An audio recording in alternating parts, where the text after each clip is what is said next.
Okay, good afternoon, everybody. Welcome to a Monday edition of Complete Sports Media's podcast. I'm your host, Darren Campbell, and joining me as always on Mondays is Jason Cameron. Hey, buddy, how are you? I am doing great. It's a beautiful day. The weekend was gorgeous. I love it when the sun's out. It's great. Oh, man, we have been blessed for the past week or so. The weather has been phenomenal. This weekend, it was just so warm and humid out. It just feels so good when you're out there. I took advantage. I went to the park, played lots of sports. I had a nice barbecue last night and had some beers. Watched a bit of sports. I PVR'd a lot of stuff so I could watch it in the evening and not take away from my day. So, but yeah, another great sports weekend as always. But it's hard to be inside when it's this beautiful out. Of course, man. When it's like this and the weather's out and you can see spring is in the air, it's time to go out, man. It's time to enjoy the sun. Yeah, no, we're blessed always to be here on the west coast of Canada and Vancouver, Lower Mainland area. You know why you love living here when the weather's like this. Let's hope it continues for a while. I hear it's supposed to continue most of this week, so let's take advantage. We'll do this podcast today. We'll get ourselves back out there. Man, I love these 3-day weekends. You've been off for a few weeks, so lucky you. I'm glad to hear you're going back to work, for the bank account, but you must have been just loving this time off. I did. I certainly did. It was great to recharge the batteries, to get some real proper good rest. And now that I've had all of that, I guess it is time to take care of the bank account again and get back at it. Yeah, unfortunately, the bank account's always calling, starts dwindling down. You got to fill it back up. So there's lots to talk about. We've got UFC, we've got some NBA to talk about, a little bit of NFL, and some boxing. I don't know if you caught the card on the weekend there, but there was quite the strange, weird, bizarre card that happened in Atlanta. This Triller, they're trying to put on these cards. They're adding these rappers and music stars. There was even a slap fight thrown in the mix.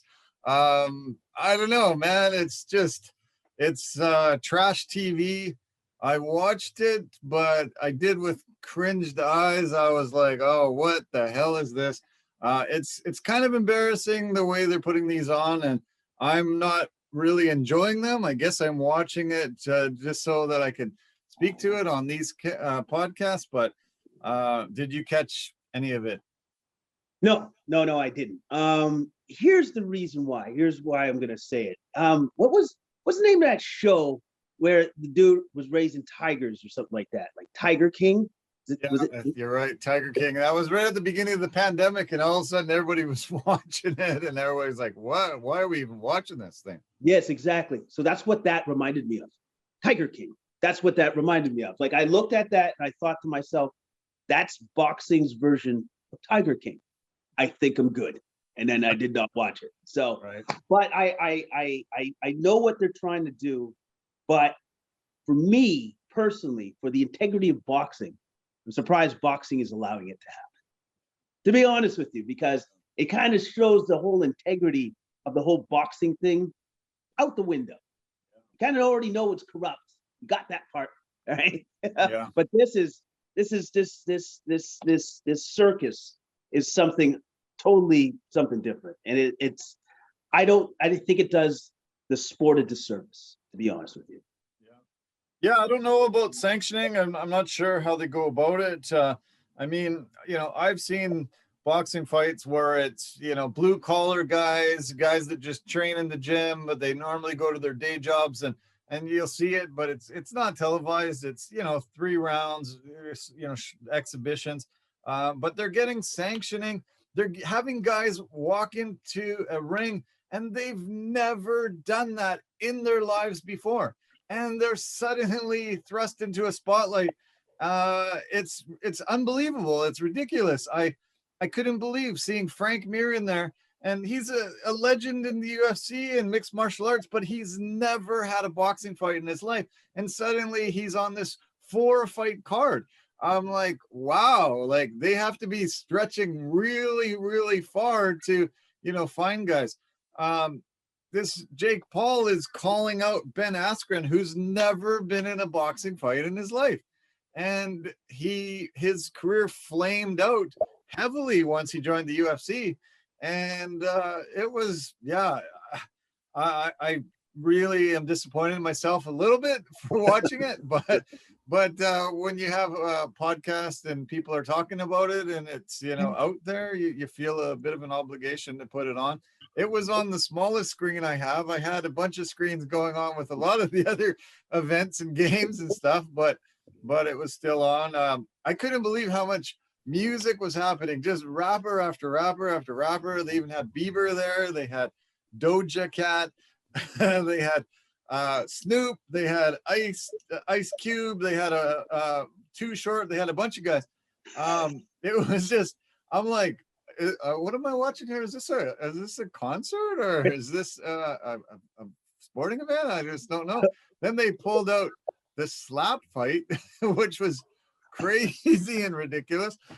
And oh man, just so many things were just like, wow, this is just embarrassing. This is pretty pathetic. Like, why are we doing this?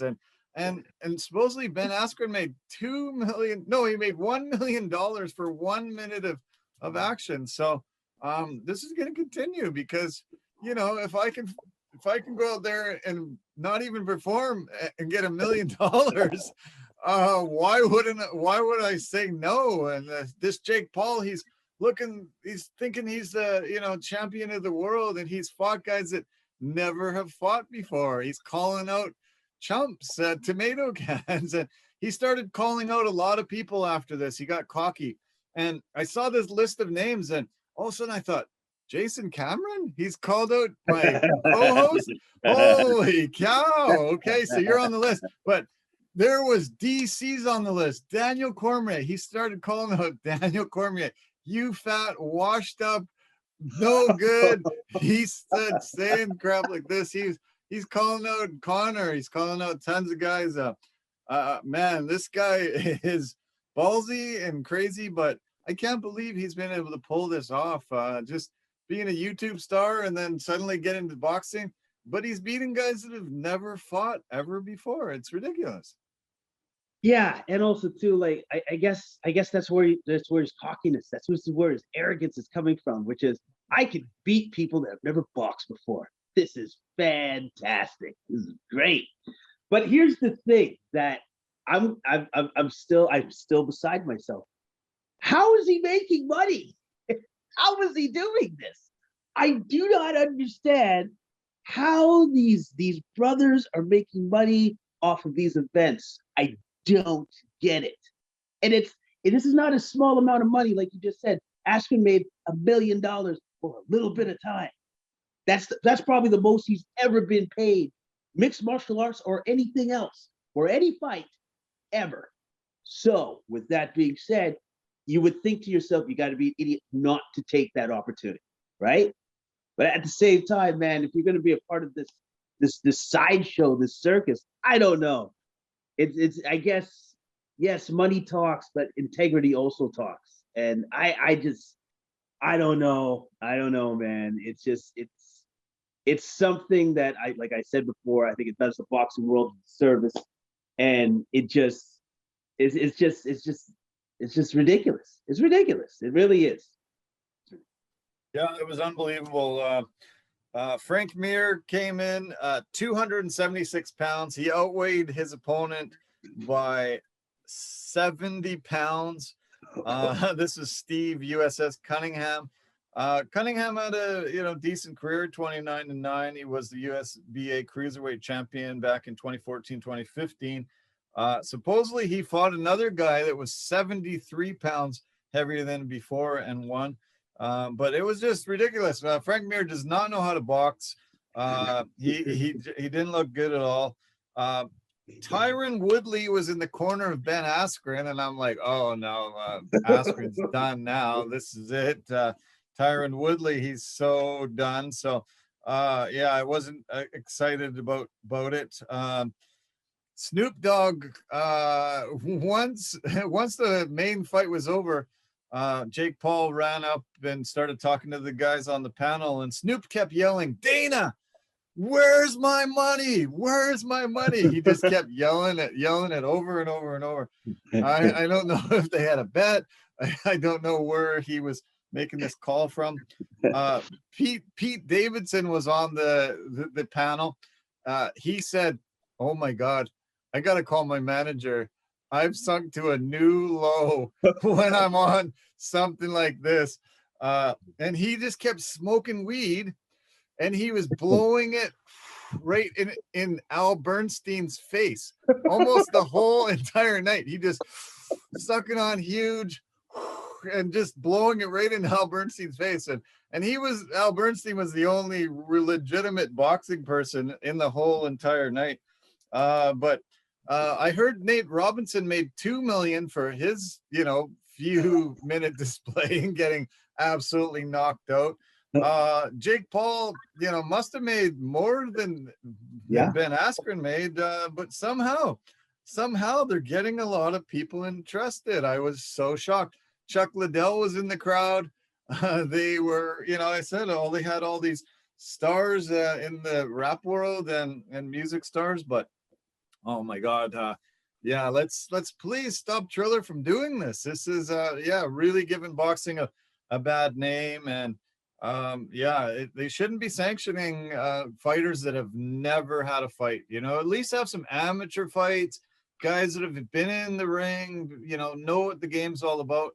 But to get these washed up mixed martial artists and get guys that are YouTube stars and stuff like that, it's just wrong. It's just absolutely wrong. And you're right, it's the Tiger King of boxing now. Yeah, it literally is, because for me, when I watch boxing, I want to see the best of the best. I want to be entertained. I want to see skill at its highest level being performed. That is not it.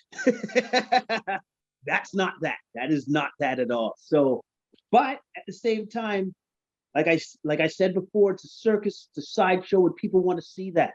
People want to see Tiger King, so people want to see that. So there's a niche market for it that I guess I'm going to actually say this. I really can't believe I'm going to say this. In the Paul brothers' genius of trying to get to that low-hanging fruit, they got it. They managed to get it, and they're getting paid, and it's ridiculous. But they're doing somehow. Yeah, amazing. Yeah. So they're good promoters. I got to give them that. They're probably pretty lousy human beings, but good promoters. And maybe next time I'll just say, nope, not watching it. We're not talking about it. Yeah, move on. Let's go. Let's get to the real fighters. Let's get to the real sport right now. UFC had another great card put together. We've got the middleweight main event between Robert Whitaker and Kelvin Gastellum. Basically, the title eliminator, the challenger that's going to have to go in and try to take the belt next time. Whitaker was a step above Gastellum in this one. Super impressive performance, a 5-round decision that wasn't even close. It was just complete domination, and I was a bit surprised, but Whitaker has really shown he is a top competitor still. Oh yeah, man. Like, how about this? Now that it's cemented and he's won, that Adesanya is not facing the same guy that he beat. That to me is abundantly clear, because Castellum is a very good fighter, and he had no answers for what Whitaker was bringing to him. Nothing. Like even in his takedowns, like Whitaker just took what was given. He didn't force anything, which I was super impressed to see. He was always a step ahead of Gastelum, took what was given, and even his takedowns, Gastelum has excellent takedown defense, effortless, because he was able to gauge it properly every time on his takedowns and put him on his butt and keep him there for the round. It was as masterclass for Whitaker that I've seen. Like, I was super, super impressed. Yeah, so was I. Yeah, it was so masterful. What a great performance. Bobby Knuckles was just throwing the perfect combinations, staying out of trouble, great takedowns, takedown defense, everything that he could have done. Well, he did it at an elite level. And yeah, he has really honed his craft. And man, it was just such an incredible performance. They were supposed to fight in 2019, but Whitaker had an abdominal injury. He went in and had to have a little bit of a surgery to fix the problem. And I think, back then, maybe they were more neck and neck, but Whitaker has definitely risen his level of performance way up. And yeah, I look to see another rematch between Adesanya and Whitaker coming up. Hopefully the UFC can put it together really soon, and maybe 3-4 months we can get to see the title and get to see a second rematch between these guys. Yeah, because it's pretty obvious to, I think, everybody that saw it, that Whitaker's number one, gets his rematch. And also too, Adesanya was already tweeting out after the fight was done. But I love Whitaker's mentality, which is, yeah, he can say what he wants. He beat me.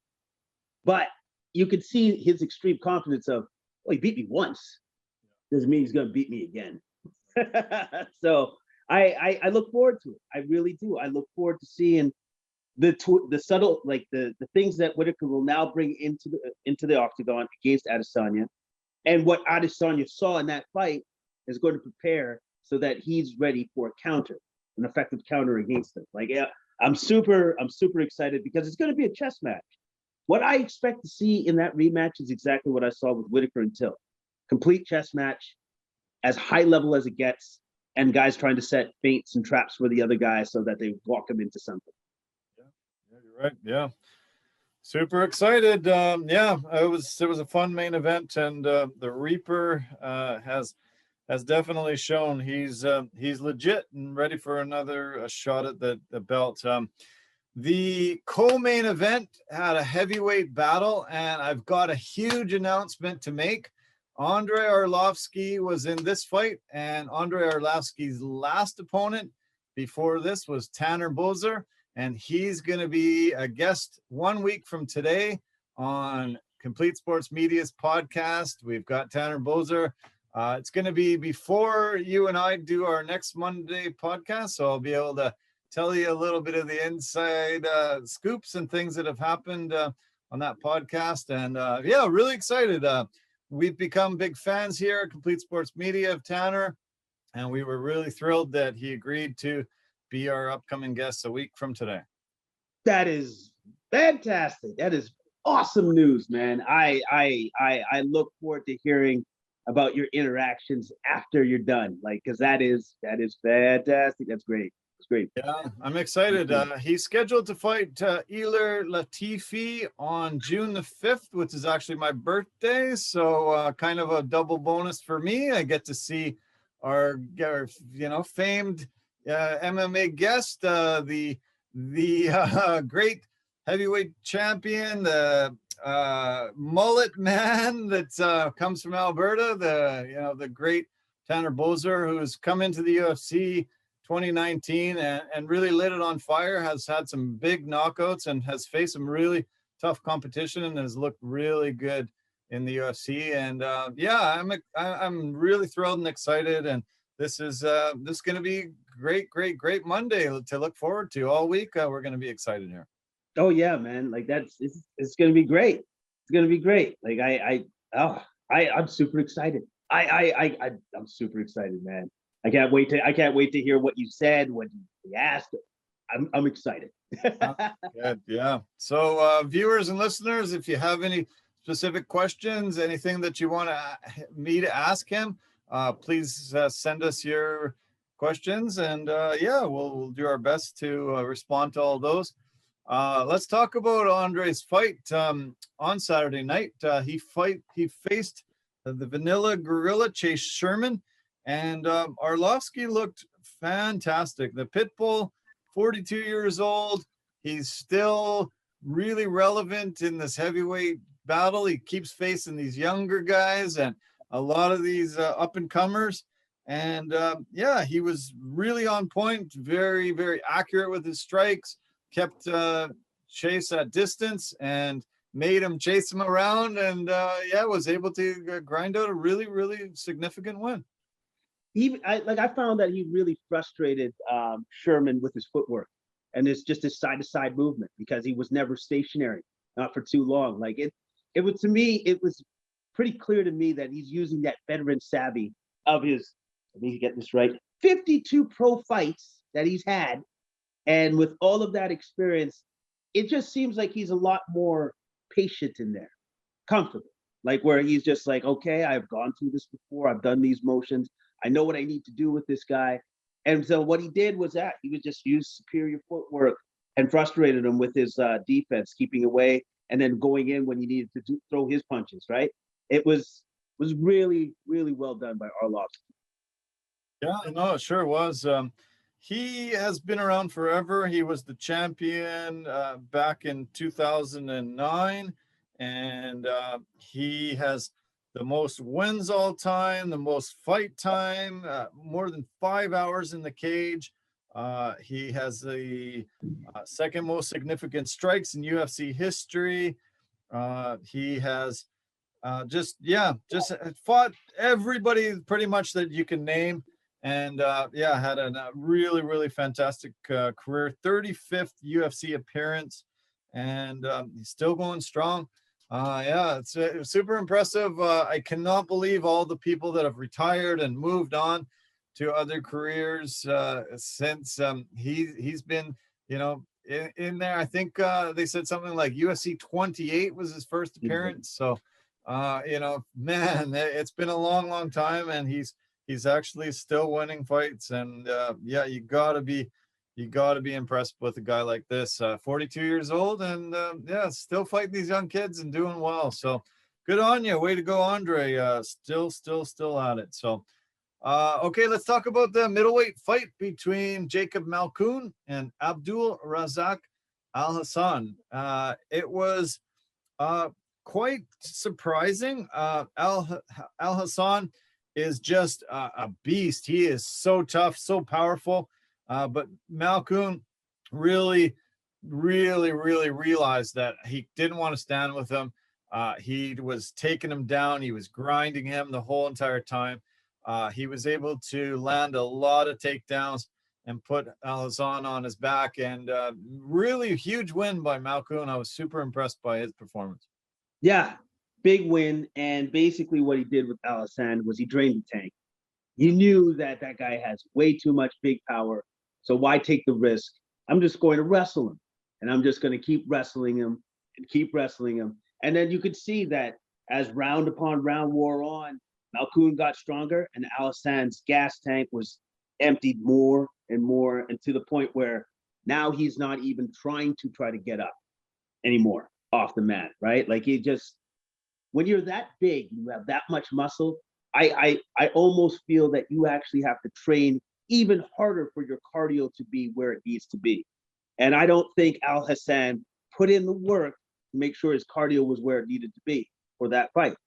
You know you're getting into the octagon with a wrestler, and you know that's exactly what he's going to do. He's going to wrestle you.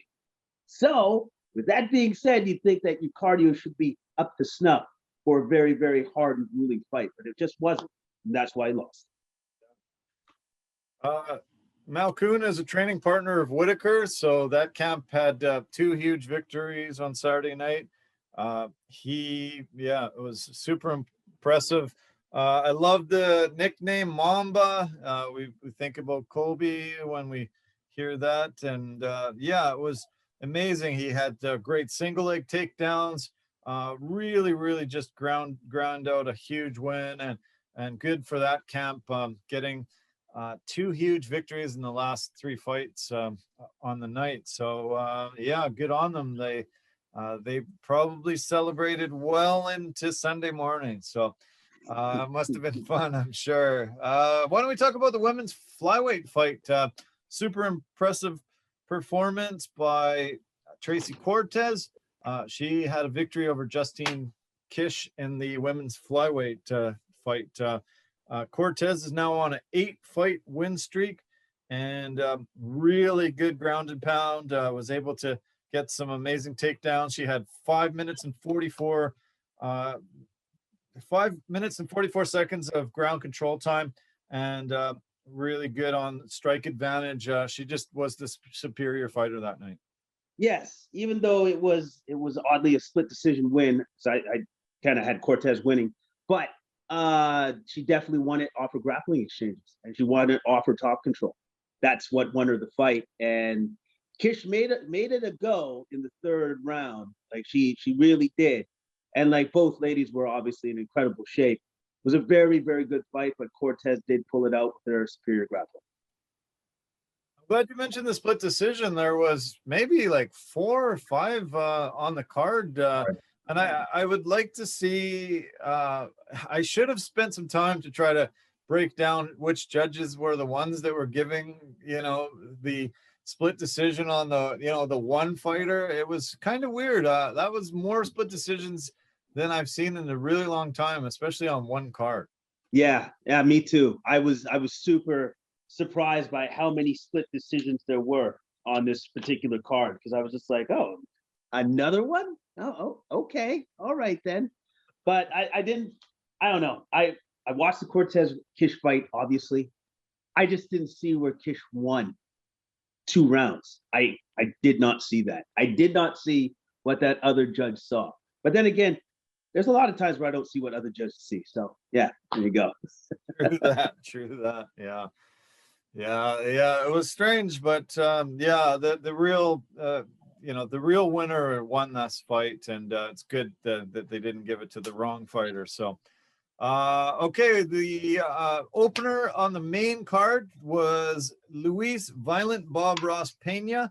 He had the fight against Alex Munoz, and it was this was a great battle, a really impressive battle. I'm mostly impressive with Pena's ability to just seem calm, confident. He can go in and out, have the strikes. Even though he endured a lot of calf kicks, it didn't seem to diminish his abilities. The way his movement was, he impressed me. Even though, he did take a little bit of abuse, he still was the better fighter, in my opinion. Yes, and then for this particular fight, again, another split decision win. This one made more sense. I'll say that right away, because Munoz, like, this was a close fight. This was a close fight. Munoz had his spots where he was very effective at his counter punches and stuff. But like you said, Violent Bob Ross was a sea of calm in there. He never got flustered. He never got frustrated. He was just always focused on the goal at hand, which was to win the fight. And I would say that definitely striking tad bit better than Munoz. Like I think he definitely led the dance on that for sure. And I felt like he was just a step ahead against Munoz, especially in the later rounds when it really began to count, like second and third rounds. Yeah. So great win by Pena against a very, very tough opponent. Very tough opponent. Yeah, no, Munoz is no joke, and he really took it to him. I think he was just a step behind quite a bit of the fight, and I think as I said, the fight before the real winner came out in that, but another split decision. Pena said he was rusty. He wasn't super impressed with his performance. Hadn't fought in 10 months, he said, but a victory is a victory. They were supposed to originally schedule the fight in February of 2020, so they had both trained for each other before, which I thought I could notice because they were both on point, and it was a good battle, a really tough battle, so it was fun to watch. Let's turn to the prelims. The featured prelim fight was 2 big boys. Heavyweight battle between Alexander Romanov and Juan Espino. And these guys were it was cool because it's 2 grapplers facing off against each other. It's not something that we see all the time. They usually try to pit a striker against a grappler and see who's the better, but these were 2 guys that had a ton of submission history, a lot of really good submission wins in their careers. and it was just going to be the battle on who was going to be able to do that. And Romanov ended up getting the decision win. How did you see this one? I saw this as, well, this is just a big man fight. Two big men just going at it.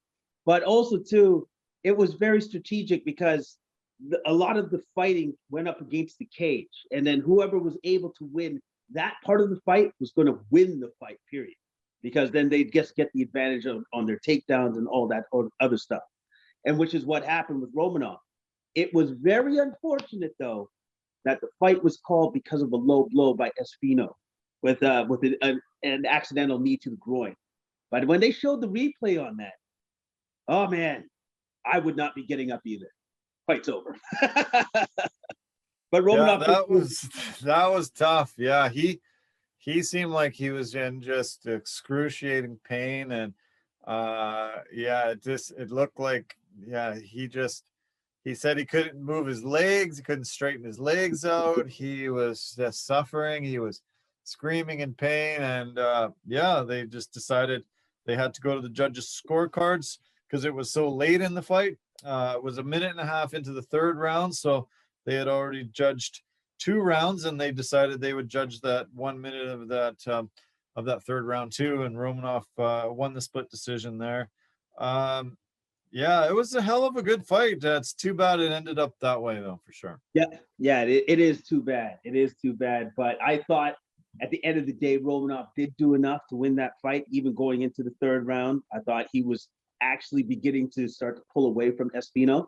But it just kind of sucks that it had to end on that note.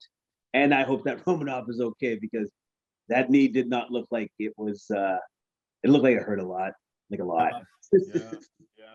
It made me think that something serious could be wrong, and I'm hoping that he was able to get to the hospital and he's able to recover fairly soon. This is a big guy. He has to cut weight to 265. A huge man. Juan Espino, he's a tough guy. He was the winner of the Ultimate Fighter 28. He's 40 years old. And he had a 5-inch reach advantage coming in. Only lost 1 fight in his career, and I was really looking forward to seeing both these guys square off. It's unfortunate that it ended a little early, but as I said, let's hope Romanov is going to be okay health-wise, because it looked scary, and he was in a ton of pain. The women's fight, the strawweight fight between Jessica Penne and Lupita Godinez, was really cool. I'm going to try to get the Loopy as a guest. She's a local girl. She fights out of Titan MMA in Coquitlam. She was born in Mexico, and her family fled Mexico, came to Canada here, went to Vancouver, and has been raised here. She decided she would get into mixed martial arts and has been trained locally here, made it into the UFC. She was 5-0 going into this fight and was the favorite. But Jessica Penne, she had a 4-year layoff coming into this fight. She hasn't won in 7 years in the UFC, and she came in, made a huge, amazing comeback, and got a victory. Good on her to spend the time to get herself back and get a victory in the UFC. Yeah, it was pretty impressive, man. She was kind of like an anaconda on Godinez. I'm gonna go with Godinez. So she was an anaconda in there, and continually after the first round, second and third round, continually got her back all the time. But there was at points in that fight where the commentators were both mentioning, and I noticed, where she would actually be completely on top in the front of Godinez, where she could just do a Quentin Rampage Jackson slam, right? She never did that. I don't know why she didn't do that. That was her opportunity. Because you can knock a person out doing slams like that, but she never did it. She did things where she chucked her to the ground, but she never did the huge slam to really give herself an advantage. And I think it was just a missed opportunity. And because of that missed opportunity, that's why she lost the fight. Yeah, it was strange. She had that opportunity. She was like a backpack on her at times in the front and the back, and she had opportunities to throw her down. She did throw her down on a few occasions, but Mhm. not a slam like that. And yeah, it was just a bit of a grappling advantage for Penne. I could see in a lot of these exchanges. Godinez is a small little girl. She's only 5'2". So yeah, there's a little bit of a disadvantage there at times, but um, Penne came back, as I said, from this long layoff. She was actually suspended from USADA for a doping violation. She fought the doping violation. It took her a few years, but they finally actually dropped all the charges. They said no, she was innocent. It was the mistake they made, but it did sit her out for a few years of her career. And yeah, I'm really disappointed to hear that somebody had to fight some charges that they weren't guilty on, and sucked a few years away from her career. Now, here's a question. It's because like that is their fault. So what's the compensation for that? Because you took years out of that woman's career and you were wrong. So I wonder, is there a recourse for fighters once they win something of that magnitude? Because this is your livelihood. It's how I make money. It's how I put food on the table. And since you were wrong and you took away my livelihood, there should be some sort of compensation for that. Because if USADA says they're always going to get it right, then always get it right. But if you get it wrong, there's got to be something that has to compensate the fighter because you were wrong. You were super wrong. All right. Like, so how are you going to rectify the situation? Because let's be honest, it's going to happen again. It's going to happen again. It's already happened once. Yeah, you're right. Yeah, I mean, I would say a lawyer's got a right to sue them and state that she was making this amount of performances up until this point, and she made this amount of money, and legitimately she should get some compensation, and your name too, your reputation. A lot of people, as soon as they hear doping, boom, they're guilty before proven innocent, and all of a sudden everybody's like, oh, they're a cheater and they don't deserve to be in the sport anymore. And so, yeah, I think you're right. What they should be held accountable and make, some financial contribution to her for sure. Yeah, because if you're going to hold the fighters accountable, clearly, because that's your job, so then you should be held to a high standard as well, because it's your job to not get it wrong. That's your job. So, yeah, I don't know. I feel that if this is a continuing thing, then something's going to have to be resolved because it's going to get to a point where somebody's going to say, well, obviously, I guess I'm going to have to take the UFC and USADA to court. So hopefully it doesn't get to that point. Hopefully it doesn't. Yeah, exactly. So yeah, let's hope we see Penne back in the cage really soon. Let's see the Vancouver product. Lupita Godinez back in the cage. Only has one loss in her career. Shouldn't be too much of a setback here. So, okay, why don't we talk about the middleweight fight between Gerald Meerschaert and Bartosz Fabrinski? Meerschaert got 50K for his victory. Got the guillotine choke 2 minutes in. He had his 6th UFC submission, and he passes Damian Maia and Talis Leitis for a new UFC middleweight record, 6 submissions. Pretty impressive guillotine choke to take him out in 2 minutes.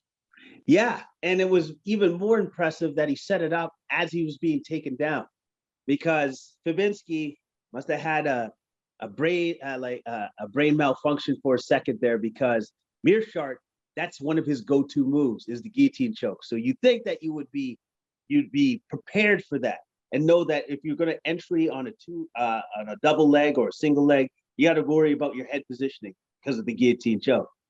Forgot about it. Got choked out. Yeah, put himself in a bad position, and had to suffer a submission loss. It was it was impressive performance, but yeah, you're right. He made a mistake going into that, and Mearshardt's known for it. So yeah, you would have thought he would have spent a lot of time making sure he wasn't going to make that mistake, but too big of a mistake to make to get out of it. Yeah, exactly. And once he clamped it on, it was tight. It was tight. Then he rolled it over, and then he readjusted subtly. And then once that was in, I believe he put him to sleep. So Fabinski went out on the shield. That's great. But yeah, but he still lost. Exactly, yeah.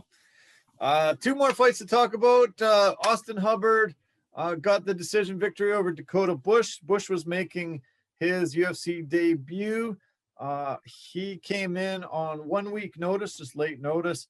He was a champion in the LFA promotion. Bush came out on fire, really trying to take out Hubbard early, but Thud really decided to just weather the storm, keep calm, and really showed his superior veteran savviness and was able to get a big victory here. I was impressed.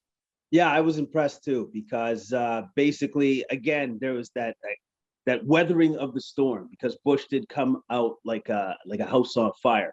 And so he just had to weather that storm. And once he did, and I think, I believe this was Bush's first appearance in the UFC. So there also too, there's those first time jitters. And then also too, like, so when you have those first time jitters, now you expend a lot of needless energy, right? And so, and I believe that's what kind of happened to Bush, because all of a sudden you could see that he slowed down significantly in rounds 2 and 3. And then that's where Hubbard took over, and that's how he got the win. And he looked great, by the way. He really did. Looked really good. Yeah, I was impressed, and yeah, good performance. Start off the night. Bantamweight performance by Tony Gravely got him 50K. A big KO win over Anthony Burchak. Gravely is known for his wrestling. Usually tries to take guys down and grind them out, but he had some relentless pressure, and it was his first KO of his UFC career. And also getting 50K, first fight of the night, kind of amazing. You don't see that too often, because there's so many fights to happen. But 50K bonus for him, I was pretty happy for him. Oh yeah, you must have been a very happy guy. And also too, with the KO, the way that got it was the consistent pressure against his opponent. Looked great, looked fantastic, and man, he definitely deserved 50K, because I believe, yeah, that was the best knockout of the night for sure. Yeah, no, that was the best knockout of the night, and yeah, I was happy that a young guy like that can get his money, get his check, get his win bonus, and get 50K. Man, that's probably going to change his life. So good on him. I'm happy for young guys when they can change their life and usually they have a second job when they're first getting in, and now he can just make mixed martial arts his job, and we'll probably see a lot better performances him in the future too. So okay, that puts a wrap on the fight night. Whitaker Gastellum, fun card, but next week's card is the big one we're really excited about. We've been anticipating for a long time the rematch between Jorge Masvidal and the champion Kamaru Usman. Masvidal said it's going to be a completely different fight, got a full fight camp. I think he's right about this. I just don't know if he has enough to beat Usman, but what are your thoughts? Definitely going to be a different fight, indefinitely. I'm kind of with you. I don't know if he has enough to beat Usman, because Usman is probably trained the hardest for this fight, because there's real animosity here. They don't like each other. It's fantastic. It's great once a little bit of emotion gets involved in the fight. So I'm expecting 5-round war, and they're going to go toe to toe for the whole 5 rounds. It's going to be glorious. I'm super looking forward to it. I know. Yeah, super looking forward to it too. Yeah, it's going to be great, and I'm glad Masvidal's getting another opportunity. It was a little unfair having to come in. I think he had 6 days notice, had to cut 22 pounds immediately. Said he was just completely depleted and just didn't feel good at all. So, yeah, we'll see what a full fight camp. He's going to, as we said about the Whitaker and Adesanya rematch, you know, they're going to be able to both look at each other's tapes and change the game plan, find little weaknesses, little things that they can exploit. So, yeah, I'm sure Masvidal and his camp at ATT are really going over the best way to beat Usman. Not a lot of good tape on people that have done very much against Usman, but yeah, I think we'll see a completely different fight this time, though. Oh yeah, no, indefinitely. Like, how could we see something reminiscent to what we saw before? Because, like you said, 6 days to prepare, have to cut damn near 25 pounds. Not all of that is not happening. None of that's happening. Now he has a correct amount of time to train properly, do his weight cut properly, to be at the peak of his powers once he gets into the octagon. I'm super looking forward to it, man. I think personally this might be Usman's greatest challenge. This might be his biggest challenge to date since having the belt. Yeah, you're right. Yeah. Okay, there's 2 other championship fights on the line on Saturday. The women's strawweight fight has the champion Weili Zhang against Rose Namajunas. Yeah, this should be a great battle as well. Weili really emerged a couple years ago on the scene and really was able to show her superiority. Rose has had some ups and downs, but yeah, really impressive in the last couple years. I think this should be a really good fight. I just think the champ possibly has more. I think the champ definitely has the power on her side in this fight. I think Rose is going to have to use her speed and accuracy to its utmost to beat the champ, because the champ is, well, she's really good. She's really good, man. But Rose showed heart against her in the second rematch against Andrade. So she can take a punch, man. She can take several huge punches. So this is going to be a good fight. But I think the path for victory for Rose is to keep her distance and to be super accurate, pinpoint accuracy, the entire fight, the entirety of that fight, or else she's not going to have it. Okay, you got the floor. Valentina Shevchenko having another title defense against Jessica Andrade. You've said to me before, your favorite fighter in the UFC. You get to see her. She's going to get the chance to perform. She's an amazing, amazing fighter, and I look forward to seeing her again. Yes, and here's the thing. I think the only way Andrade could possibly win this fight is if she did what she did to Rose, does some huge gorilla slam and slams her on her head. That will probably win her the fight. But here's the thing. Shevchenko will never be put in that position. So that's not going to happen. Sorry. So with that being said, I'm going to be honest, man. I don't see too many paths to victory that Andrade has open to her against Shevchenko. Shevchenko is literally second best woman in the UFC as a fighter, only to Nunes, barely. And that's it. And so she is so far ahead and above her other opponents in her weight division that I don't know, man. Like I don't see it. I don't see it. I think this might go all 5 rounds because Andrade is incredibly durable, but I don't think she wins. She might not even win a round. I'm going to even go that far. She might not even win a round. Yeah, good call. Yeah, it's probably going to be another dominating performance by Shevchenko, and yeah, we'll see her reign continue. So 3 title bouts, incredible card. There's also a middleweight fight between Uriah Hall and Chris Weidman. Anthony Smith and Jimmy Crute start off the night on the main card. And then we've got prelims. We've got Alex Cowboy Oliveira facing Randy Brown. We've got another great 4 fights on the prelim card. And we've got Vancouver's own Tristan Connolly facing Pat Sabatini. Can't wait to see Tristan again. We remember how amazing it was seeing him here in his UFC debut against Michel Pereira and the incredible win he got.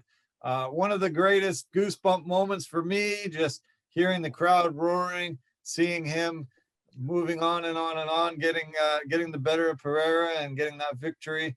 Great to see Tristan back into the cage here. Yes, it is fantastic to see him. I hope that both of us have the opportunity to see him a couple more times this year. Hopefully that does happen for him. And also too, that fight where he fought Pereira, that was David versus Goliath. That literally was as David versus Goliath the fight I've ever seen in my life. You think to yourself, there's no way he can't win that fight. There's no way. But he pulls off a stunning victory against a man that I don't believe he was supposed to beat. He wasn't supposed to win that fight because he was incredibly undersized. And on top of that, Pereira is huge for that division. He didn't even make weight. So he's literally 2 divisions above where he actually fights. 2 weight divisions. That's just ridiculous. Ridiculous. So yeah, I'm looking forward to seeing Tristan fight again. I super looking forward to it. And the cool thing is Tristan called his shot. You can look online. He had an interview a couple of days before, and he said, "Yeah, I was excited to see the matchup. Even though he's bigger than me, he does all of this crazy dancing, and he ends up tiring himself out. I'll just wait until he's tired out, and then I'll beat him." And that's what he did. And yeah, the crowd was definitely in Connolly's favor because he was a hometown boy. But I think the antics of Pereira, the way he was jumping and dancing and doing all the capoeira stuff, I think it really didn't sit well with the crowd. And when Connolly came on and beat him, it was just one of the loudest cheers I've ever heard live in my life. It was impressive. Of course, it was impressive because it was like I said, with the eye test, you're like, oh, that guy's got no chance.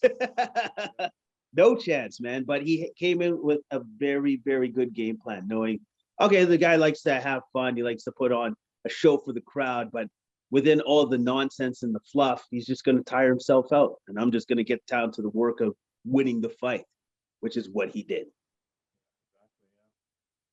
So there's 4 fights on the early prelims, 4 fights on the prelim card, and then 5 fights on the main card. So we've got a lot of great fights to break down next week. I do want to actually turn back to last week's card just briefly.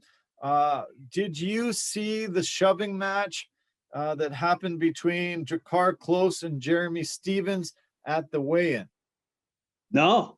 Okay, well, those guys were supposed to be the co-main event, and they had a shoving match that happened just as they were, as they were facing off after the weigh-in, and Jakar Close ended up suffering he ended up suffering a concussion and some injuries, and they ended up having to he got severe whiplash and a concussion. The doctors diagnosed him with that. It was really unfortunate. They said he was severely dehydrated. We've talked about brain injuries, a good possibility when you're dehydrated that bad.